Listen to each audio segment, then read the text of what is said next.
We got breaking news. One of Home Depot's largest competitors, they're giving up.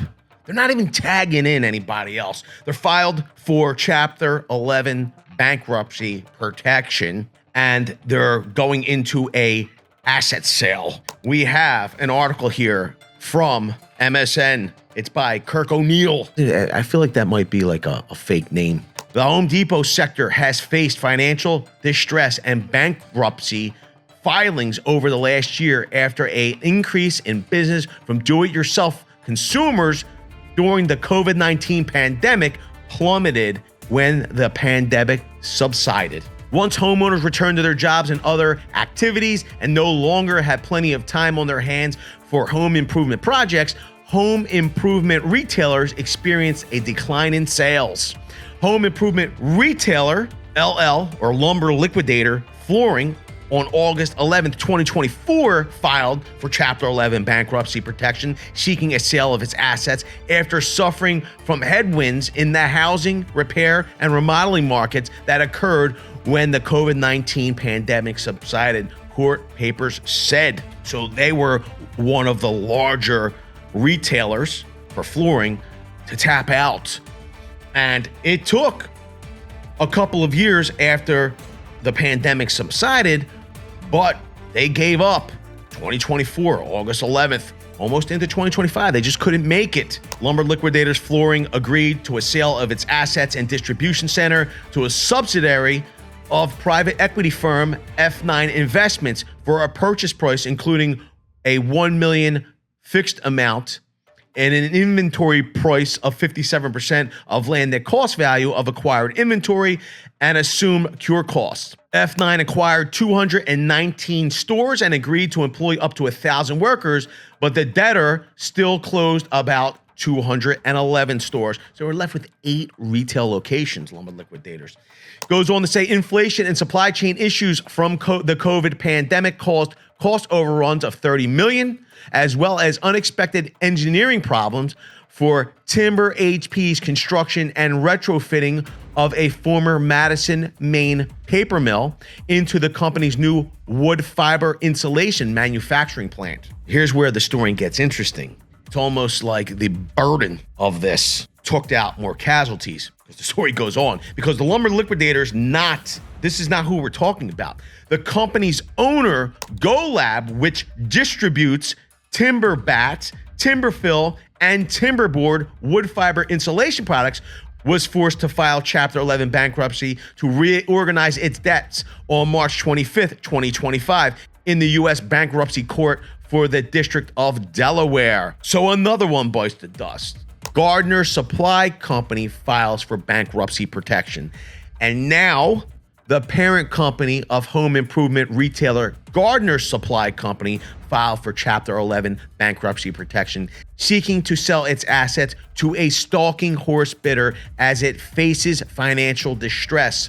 The Burlington, Vermont-based employee-owned company filed its petition on June 20th in the U.S. Bankruptcy Court for the District of Delaware, along with a bidding procedure motion designating Garden Alive, Inc. as the stalking horse bidder with a $9 million offer to purchase the debtor in a Section 363 bankruptcy sale. The stalking horse bid, if approved by the bankruptcy court, would include a $360,000 breakup fee to be paid to the Gardens Alive if it is not the winning bid in a bankruptcy auction. Competing bids at the auction must offer a minimum purchase price of $9.61 million, which amounts to the $9 million stalking horse bid, the $360,000 breakup fee, and a $250,000 minimum overbid. Garden Supply parent and the lead debtor, Americans Gardening Resource Inc., and 4 affiliates, Gardner's Home LLC, Innovative Gardening Solutions Inc., IGH Inc., and Seric Corporation, listed $1 million to the $10 million in assets and $10 million to $50 million in liabilities in their petition. The debtor is 100% owned by the employee stock ownership plan.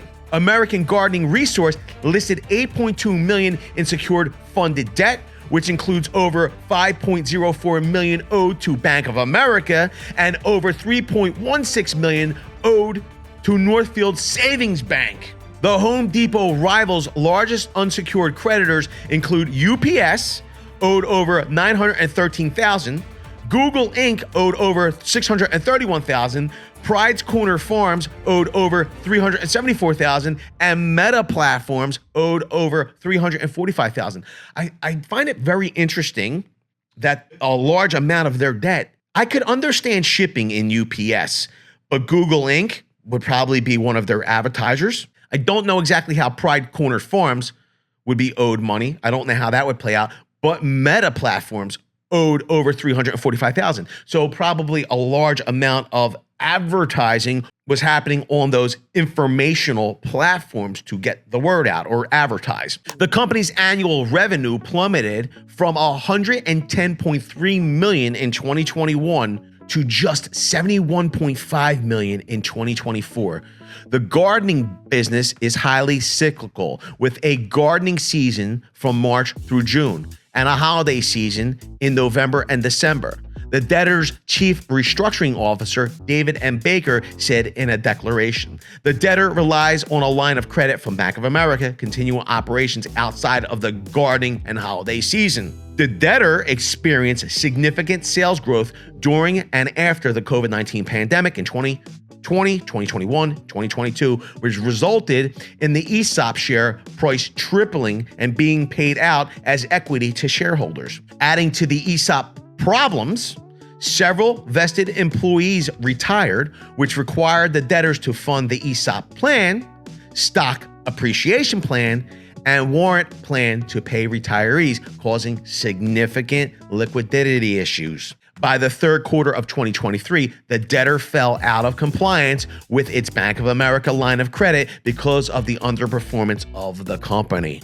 Now, they go on to say Gardner Supply has a line of credit problem. The debtor was unable to exit its line of credit as required in the second quarter of 2024, which led to a third forbearance agreement that expires on June 29th, 2025. The debtor manufactures about 150 products through its affiliate, Serac, which are sold by the company's affiliates. The parent company's Gardner Supply affiliate operates retail stores in Burlington, Shelburne, and Williston, Vermont, Lebanon and Greenland, New Hampshire, and Hadley, Massachusetts. The company sells gardening tools, composters, and soil improvement products, seed, starting supplies, organic fertilizers, natural pest controls, containers, raised beds, garden products, garden furniture, water-saving irrigation products, power equipment, garden ornaments, indoor flowering, holiday gifts, and other products. The company,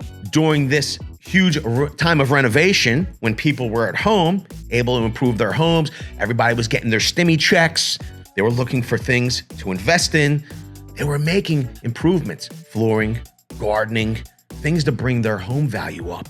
We're seeing a decline in those renovations. We've seen this happen time and time again. We actually made a video about how Home Depot was seeing a decline in these larger renovations. People, instead of doing kitchens and baths, were moving into smaller projects like painting, not looking to invest a large amount of money into their home.